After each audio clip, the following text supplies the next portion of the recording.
Hello, everyone. Now we are starting a new chapter, Agriculture, Industry and Trade since 1950 to 1990. Okay, beta. So, in this chapter, what we are going to study, in this chapter, we are learning about agriculture position. How is the agriculture position in our country since 1950 to 1990? So, first thing, we are going to study a topic land reform. Land means you are knowing Zameen. Reform means changes. So, what are the changes they had made in the rules and regulations for the persons who are having land? That is called land reform. उसको अब मैं deep में पढ़ा रही हूँ. So, land reform meaning first clear. What is land reform ना? थोड़ा बहुत छोटा सा आइडिया लगा क्या होता है land reform? So, land reform or institutional reform. Other name of land reform is institutional reform. Aimed at reducing inequality in agriculture sector. जिनका मेन मोटिव क्या था? एग्रीकल्चर सेक्टर में जो इनइक्वालिटी है उसको ख़त्म करना. इनइक्वालिटी वो कैसे ख़त्म कर सकते थे? इनइक्वालिटी ख़त्म करने के इनइक्वालिटी ख़त्म करने के लिए वो क्या कर रहे थे? जो गरीब किसान थे जिनके पास ज़मीन नहीं थी उनको ज़मीन का कोई सिस्टम चालू कर रहे थे जिससे गरीबों के पास ज़मीन आ जाए. सो उस चीज़ के लिए पहली पॉइंट गवर्नमेंट ने करी थी after independence, that is land reform. So, abolition of intermediaries. Abolition of intermediaries means middle person. Middle person हमारा कौन है? ज़मींदार. तो हमें ज़मींदारी सिस्टम को एंड करना था. Intermediaries means between the state and actual tiller of the soil. इसका मतलब समझ में आया? हेड और टिलर जो आपके ज़मीन पे काम कर रहे हैं, किसान फार्मर, उनके बीच का पर्सन कौन था? ज़मींदार. तो ज़मींदार जो तो होते थे उनको हमें ख़त्म करना था, वो सिस्टम अबॉलिश करना था क्योंकि उस सिस्टम के कारण ही हमारा एग्रीकल्चर सेक्टर अफेक्ट हो रहा था. तो ownership rights were given to those who actually cultivated the soil. तो लैंड रिफॉर्म में पहली चेंजेस करी गई थी कि जो एक्चुअली ज़मीन में काम कर रहे हैं, दैट मीन्स फार्मर्स जो खेती कर रहे हैं, उनको ओनरशिप राइट दी, मतलब उनको मालिक बनाया गया ज़मीन का. As a result government intended to achieve two objective, जिसके लिए गवर्नमेंट ने दो मेन ऑब्जेक्टिव किए. First, stop exploitation of the cultivators by the zamindar, मतलब ज़मींदार को कल्टिवेटर्स को एक्सप्लॉइट करने से रोका. Second, give incentives to the cultivators to make improvement on the land as its owner. और कल्टिवेटर्स को इंसेंटिव्स देना चालू करा. इंसेंटिव्स मीन्स मनी देना चालू करी गवर्नमेंट ने अपनी साइड से, जिसको सब्सिडी कहा जा सकता है, जिससे लैंड की इम्प्रूवमेंट करा सकें. क्योंकि लैंड मालूम है फर्टिलिटी ख़त्म हो जाती है जब अपन एक ही लैंड को बार बार यूज़ करते हैं. तो to increase that fertility some money was given by the government to the cultivators so that they can invest that money on their land and their land will produce more goods. So these two changes were done, and that is coming under the first topic, land of intermediaries, which are coming under the agriculture position since 1950 to 1990. This point is clear to everyone properly. Second, ceiling on land holding. Ceiling on land holding means with a view to promoting equality and distribution of land, ceiling was imposed on the holding size. मतलब main aim of government is to bring equality in our country, to remove the difference between rich and poor. So to remove the difference between rich and poor, they have started distributing the land equally or making them the owner of the land. उसके लिए उनने ceiling impose करी. Ceiling क्या होती है? Maximum size of cultivated land was given to an individual और a family could own. मतलब ऐसी फैमिली जो खेती कर सकती है प्रॉपरली, उनको ज़्यादा से ज़्यादा लैंड दिया गया. उसको कहा जाता है सीलिंग. सीलिंग मीन्स लिया गया, ओन बनाया गया. तो surplus land was resumed bye the government, और सरप्लस लैंड गवर्नमेंट रख लेती थी and redistributed among small holders. मतलब सीलिंग का मतलब समझ में आया? जैसे मैं कह रही हूँ मेरे पास 1 एकड़ ज़मीन है, मगर मैं 1 एकड़ ज़मीन में मेरी फैमिली पूरी खेती नहीं कर सकती.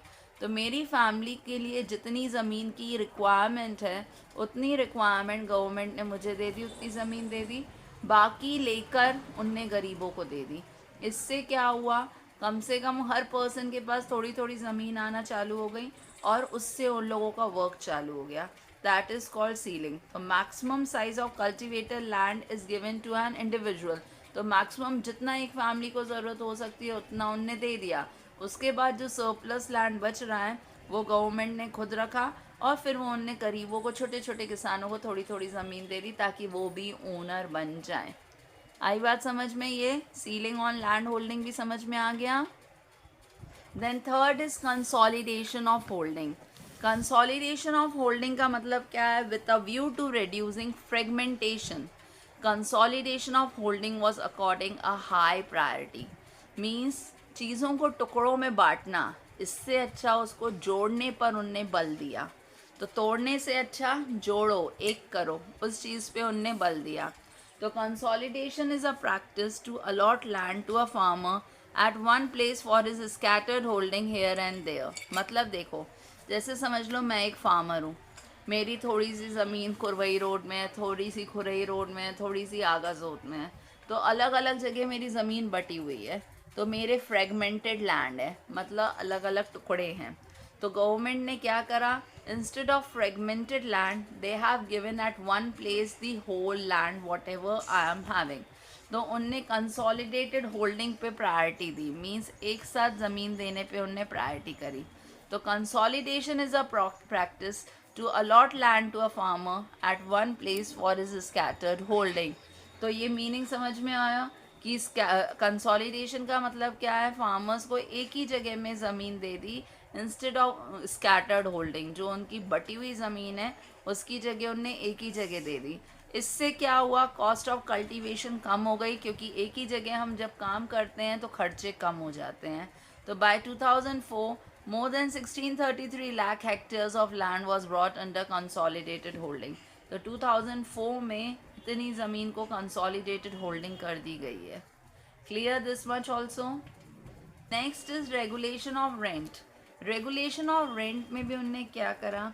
To put an end to excessive and illegal extortion from the cultivators. मतलब कुछ जो होते थे लोग बहुत हाई रेंट लेते थे, ज़्यादा किराया लेते थे, तो उस सिस्टम को, या इलीगल तरीके से वो खुद मालिक बन जाते थे, तो that system they have stop. Generally these were not to exceed one third of the value of crop. तो उनने कहा कि वन थर्ड जितना अनाज उगा है उसका वन थर्ड बस रेंट दिया जाएगा, उससे ज़्यादा रेंट किसी को भी नहीं दिया जाएगा. तो ये रूल उनने बना दिया कि जैसे मेरे पास 1 लाख रुपए का अनाज उगा है तो मैक्सिमम मुझसे कितना रेंट चार्ज करा जा सकता है? One third. मतलब 1 लाख का वन थर्ड 30,000. तो that rule they had made. Then cooperative farming. Cooperative farming was promoted to enhance bargaining power of the small holders. तो जो स्मॉल होल्डर्स अगर जो जिनके पास थोड़े थोड़ी सी ज़मीन है, अगर उनको किसानी करने को दे दें तो उन लोग जब फसल उगाते हैं तो ख़रीदार जो होते हैं, बड़े वाले फार्मर्स या मंडी वाले, उन लोग उनसे बार्गेनिंग करते हैं. तो वो बार्गेनिंग से मोल भाव हो जाता है. जैसे आप लोगों ने अगर सुना हो या जिनके पापा किसान हो, तो ये हर बार मंडी में होता है. किसान जब सामान बेचने आते हैं, प्याज व्याज अनाज, तो जैसे 2 साल पहले हुआ था कि प्याज जब वो बेचने के लिए जो रेट बोल रहे थे तो मंडी वाले कह रहे थे नहीं बहुत स्टॉक है, आपको और कम में देना पड़ेगा. तो किसान बेचारे कहते जितनी हमने कॉस्ट लगाई है हमें तो तुम उतना भी रिटर्न नहीं दे रहे, तो हमें तो कुछ प्रॉफिट ही नहीं हो रहा. तो कोई लेने के लिए तैयार नहीं था. तो उन लोग किसान लोग पूरे मंडी में ऐसे ही फ्री में अपना गुस्से में सारा प्याज व्याज फेंक कर चले गए थे. तो ये प्रॉब्लम से बचने के लिए कोऑपरेटिव फार्मिंग चालू करी गई थी. तो कोऑपरेटिव फार्मिंग क्या है? तो जिनके पास, जो गरीब किसान है जिनके पास थोड़ी थोड़ी सी ज़मीन है, तो वो थोड़ा थोड़ा सा अनाज उगाते थे और जिससे फिर बार्गेनिंग करनी पड़ती थी, तो उनको ज़्यादा फ़ायदा ही नहीं होता था. तो इसके कारण उनको कहा तुम लोग कॉपरेट हो जाओ, तुम लोग अपने छोटे छोटे टुकड़ों को मिलाकर एक ज़मीन बना लो और एक साथ मिलकर काम करो और फिर रेट में बेचना है, जितना आएगा आप लोग इक्वली डिवाइड कर लेना. तो वो एक सिस्टम बनाया गया था. तो समझ में आया क्या क्या रूल्स बनाए गए हैं. So now next topic, partial implementation of land reform. Partial implementation of land reform का मतलब क्या होता है? ये रूल्स थोड़े थोड़े कहीं कहीं पे स्टार्ट हुए, कहीं कहीं पे नहीं स्टार्ट हुए. तो despite the noble objective of land reform, These reforms were only partially implemented in the country. आपको अभी भी मालूम है क्या ये रूल्स अभी भी हमारी कंट्री में चल रहे हैं? नहीं. तो ये रूल्स कुछ एरिया में स्टार्ट हुए, कुछ नहीं हुए. तो these are effectively introduce in West Bengal and Kerala. तो ये जो रिफॉर्म्स हैं जो आपने अभी 5 पॉइंट्स पढ़ी, these 5 points are introduced or started only in 2 states, that is in West Bengal and at Kerala. In most other parts of the country, land reforms were only propagated, not effectively implemented. Means just they have said that these rules were made, but they had not implemented that rules. So that is the problem arises in our country. So due to that, still agriculture sector is affected. So the zamindar is most cases managed to evict the tenant to show themselves as cultivator and legitimate owner of the soil. तो ज़मींदार अभी भी अपने आप को head मानता है, head दिखाता है और मैं मालिक हूँ ऐसा शो करता है किसानों को, जिसके कारण दिस प्रॉब्लम नॉट एंड्स.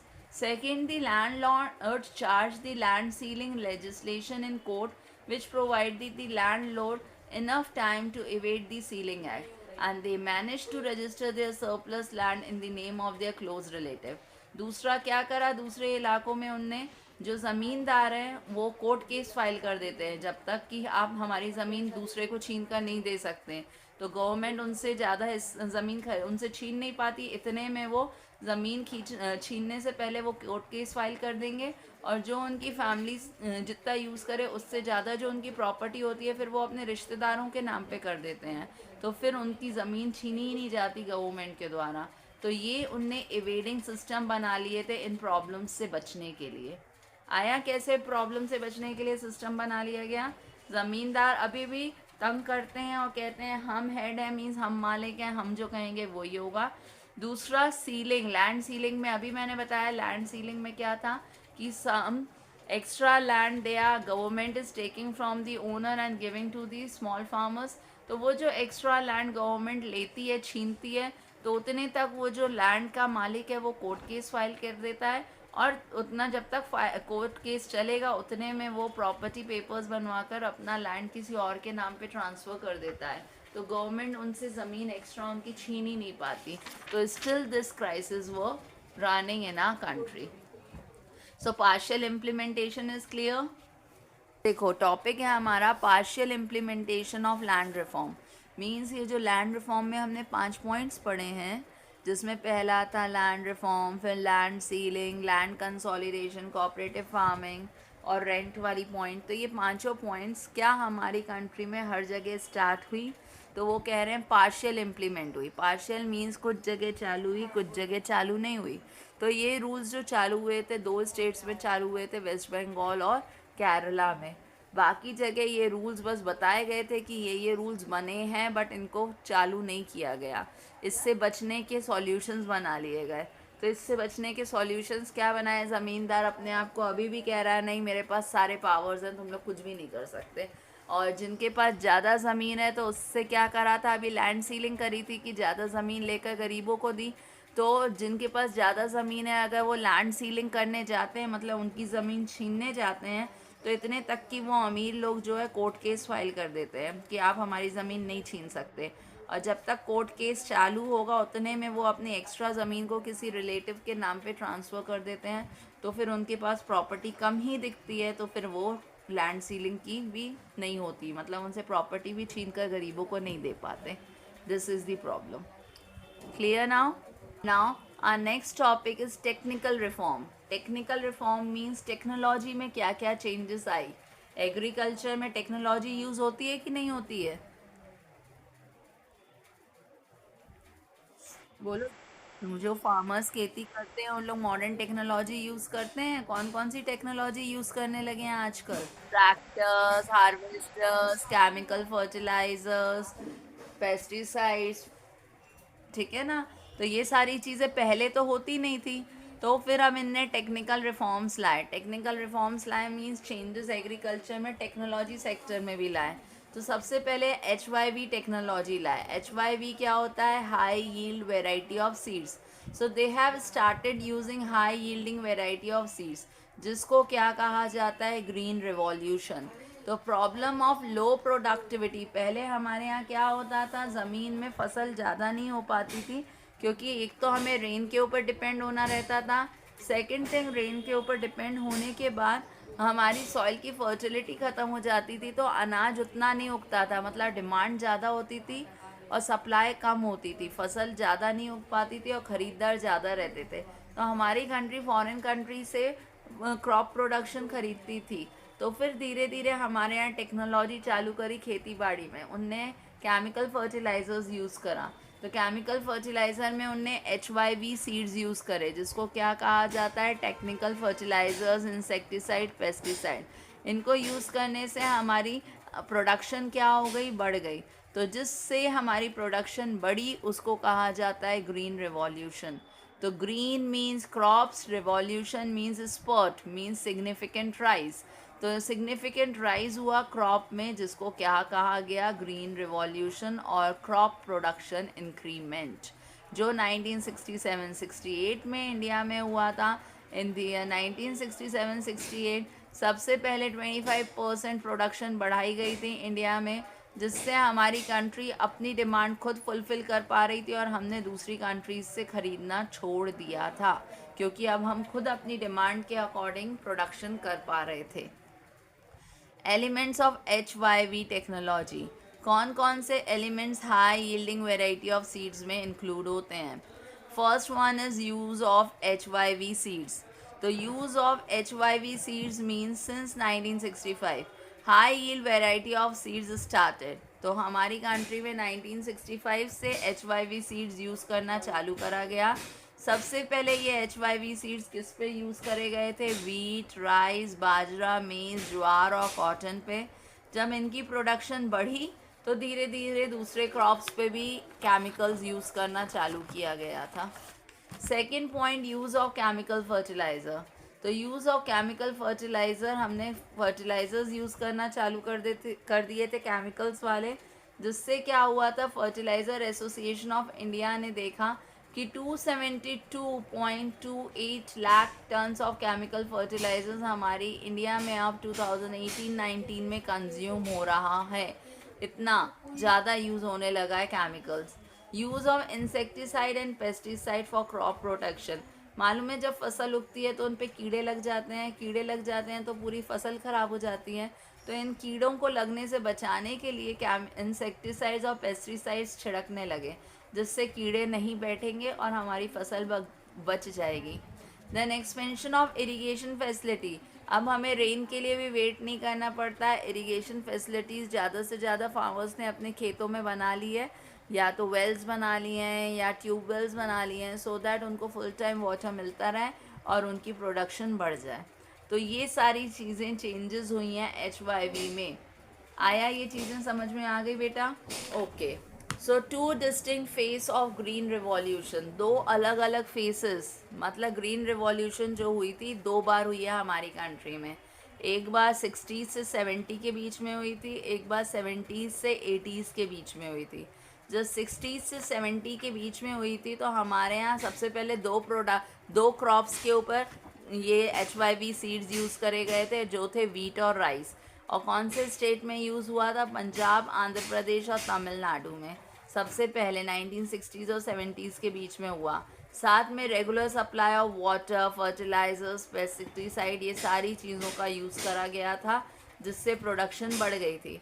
फिर 1970s से 80s के बीच में ये मेथड ज़्यादा से ज़्यादा एरिया में स्प्रेड करा गया, ज़्यादा से ज़्यादा यूज़ करा गया, और केमिकल फर्टिलाइजर्स महंगे आते थे जिसके लिए फार्मर्स ख़रीदते नहीं थे, तो इसके लिए उनको लोन फैसिलिटी दी गई बहुत कम रेट ऑफ इंटरेस्ट में, ताकि फार्मर्स अपनी फसल को वेस्ट होने से पहले बचा सके, और हमारी प्रोडक्शन बहुत ज़्यादा होने लगी, जिसको क्या कहा गया, green revolution. So these two phases are also clear. Keep studying.